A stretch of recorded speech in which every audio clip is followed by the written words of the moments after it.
it follows the conception of the SOE, which is the Special Operations Executive. And this was a bunch of chaps that Winston Churchill put together, unbeknownst to the entire sort of rest of the British government, to undergo certain operations in which needed highly classified individuals to accomplish things that would steer the war into more of a, I suppose, a British kind of, I don't know.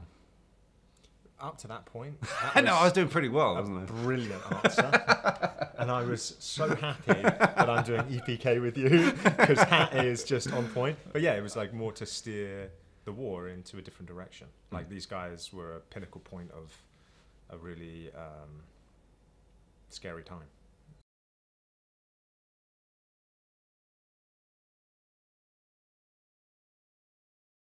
When you go meet Guy for the first time, it's not to talk about the film, it's to talk about just general things. If you're not going to be a pain in his butt on the movie or sort of mess with other people's sort of vibes, so it's a vibe check. When you go see Guy for the first time, it totally is a vibe check, and it's like seeing the headmaster. Yeah, and we're lucky to have, you know, individuals, actors who have had amazing careers and super successful and very different and sort of put together, and there's not a single ego, there's not a single kind of moment where we've been waiting for somebody. It really has been a huge kind of family and a massive camaraderie. So I think that's what shines on screen, and I think a lot of people watching will be like, oh my god, I wish I was like, you know, a part of that bad bunch, because they look like they're having fun, and we are. That's the great thing. We're having so much fun on set.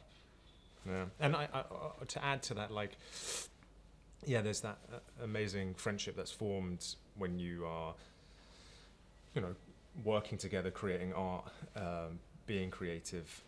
But where I go back to the steering of a narrative that Guy creates is that the characters that he forms, and it really is him forming these characters and kind of letting you run a little bit with it, but there's like a guideline that he creates individuality, you know, a unique individuality between each character that kind of bonds and gels with the other.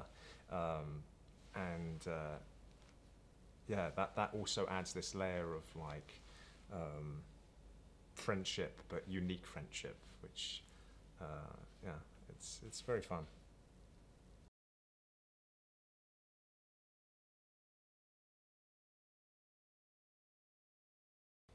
Very rarely do you, before you start a project, receive a beautiful email, you know, kind of, you know, showing his leadership in a very humble way. You know? Got an email from of course you got an email. What do you mean? Did you not get an email? No. No, you definitely. I was like, see you on set. That's it. No. It's true.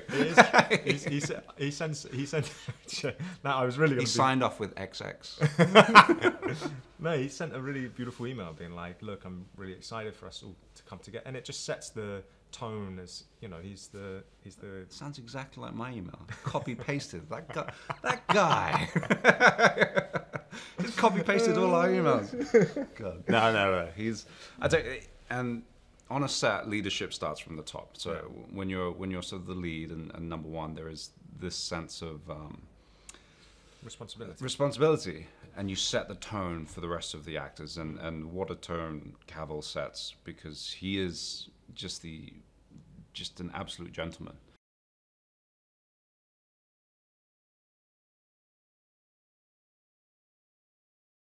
Alan's a big gentle giant. He's a softie. He's also so intelligent, so articulate, multi-talented. Like, he's an amazing father. Yeah. To boot. Yeah. Which is something both you and I kind of. Yeah. You know, we have 2-year-olds, and he has a clan of 3 boys.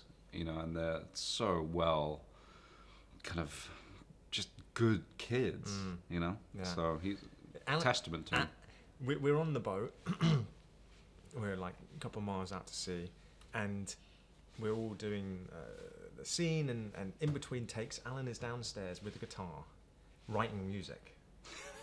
And that just like shows you a little bit of an insight of who this man is, because you have this facade of, you know, he's 6'5", like 240 pounds of muscle, kind of like, but he's such a gentle soul and like so creative, and yeah.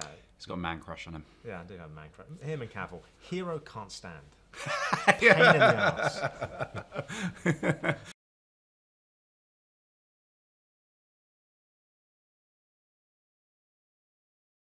He knows everything that is going to be shot. He knows everything that's going to happen. He knows the dynamic, but I think he creates the spontaneity for you as an actor. So when I saw Henry Cavill first, and kind of he expressed to me on Man from U.N.C.L.E. how this process worked, and then I saw Henry, and I kind of was not freaking out, but I was definitely looking for some, I guess, support.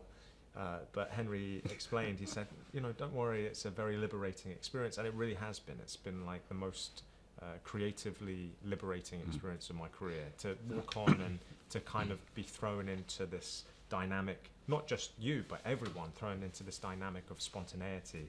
I think it's also, it lends itself to filmmaking, not being bogged down by preconceptions of what you imagine a character to be like, or imagine a script to be like, and you're creating it as you go with everybody. It's a very it's a freeing experience. Absolutely. And it's so, you know, everybody has their say. Everybody can make a suggestion, and if the suggestion's good, guy will be like, that's great, we'll keep that in. If it's bad, then you're like, and that's not good. And the construct of the script kind of remains the same. But what's interesting is there's never been a day, or there's never been a scene that we've ever walked away that we haven't gone, that's 1,000 times better than what we were going to do.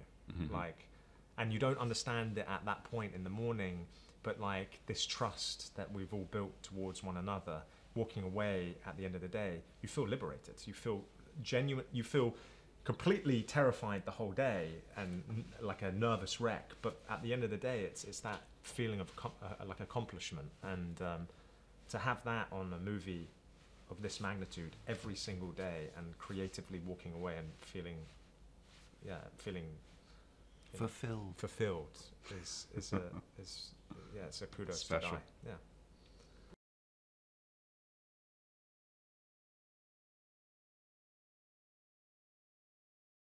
Why it's important to tell a story like this is that stories have been told before like this, but I think that when you have, and I know this sounds cliche to say, when you have Guy Ritchie at the helm of a story like this, you know, you can look at a painting 1,000 different ways, and there's been many war dramas, you know, political dramas, but when someone is at the helm, you know, and giving a different spin on a narrative that is exciting and enthralling, and I think it changes the way that we experience something that we've seen, you know, or a narrative we've seen many times before. But saying that, this narrative in this time setting, we were talking about this the other day, I don't think we have seen. You know, I think we were trying to come up with comps, and it was Saving Private Ryan meets Snatch. Yeah. And that's a film that I want to watch. Yeah.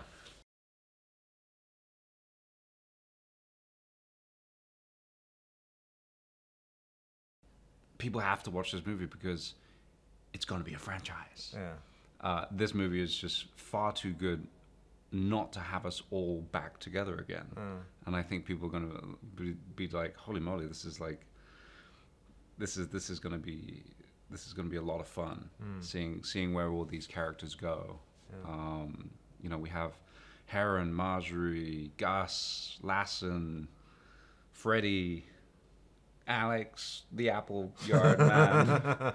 But there's just, you know, it's just such a vibrant bunch of characters, and Guy brings out the best of that. And there's no better character builder than Guy Ritchie. And it's just one of those films that you just like, you're rooting for all of us.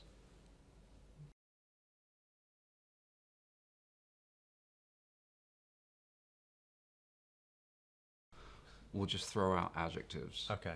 And I'll start. Okay. So the film that people are going to be watching is something exciting, Enthralling.